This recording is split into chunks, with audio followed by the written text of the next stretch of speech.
boy, oh boy, so look at this picking up, guys. Just on the left at a high point.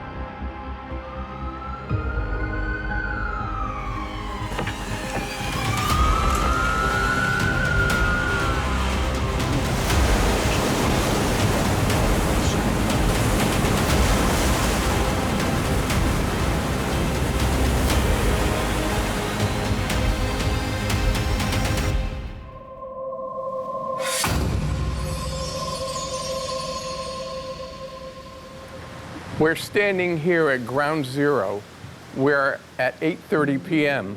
on October 9th, Hurricane Milton came roaring ashore as a Category 3 hurricane, destroying thousands of homes along the southwest Florida coast. The third hurricane in just 60 days, including Helene and Debbie, which preceded it.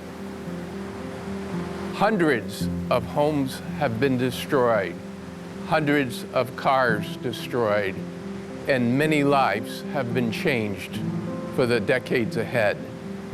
What is going to happen in the future with our residential real estate on these barrier islands that we're here to protect the mainland from storm surges is now in question.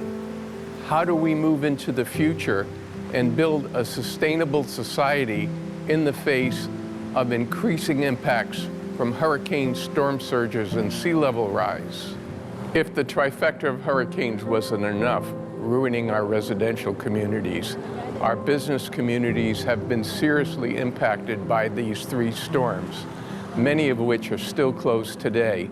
It's going to be a long time before we get back to normal.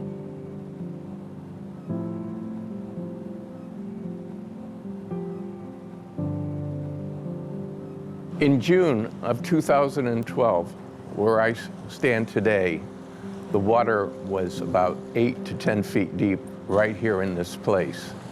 Tropical Storm Debbie struck this area, and the beach was all the way back to where the waves were hitting that building in the background. This groin is the result of a collaboration between the town of Longboat Key, the CAC, and Olson Engineering of Jacksonville, Florida. It's really interesting, but you see it says mooring prohibited here. There was a reason for that.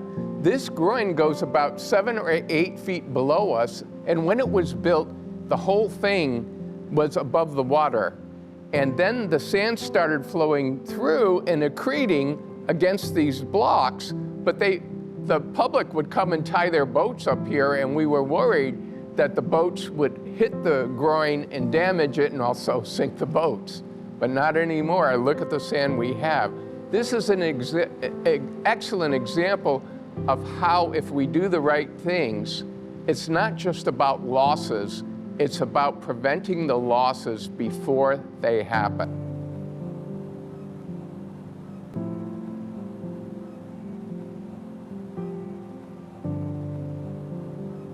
In the background, you see our iconic Van Wezel Performing Arts Center Hall that was severely damaged by sea level rise and the impacts from storm surge from Hurricane Milton. Fortunately, restoration at the Bay Park has helped create a resilient shoreline. As we look at the improvements in the first phase of the Bay restoration, what we see is an elevated field right here. And by the way, this field has been elevated somewhere between 4 and 6 feet. In a way, it acts as a barrier to storm surge moving inland from the bay. So this is a real climate adaptation. It's beautiful, and it's providing many benefits to the citizens of Sarasota. Working with private foundations and policymakers in the future, the goal of the Climate Adaptation Center is to speed climate adaptation because it will lower the risk and pay dividends for our future.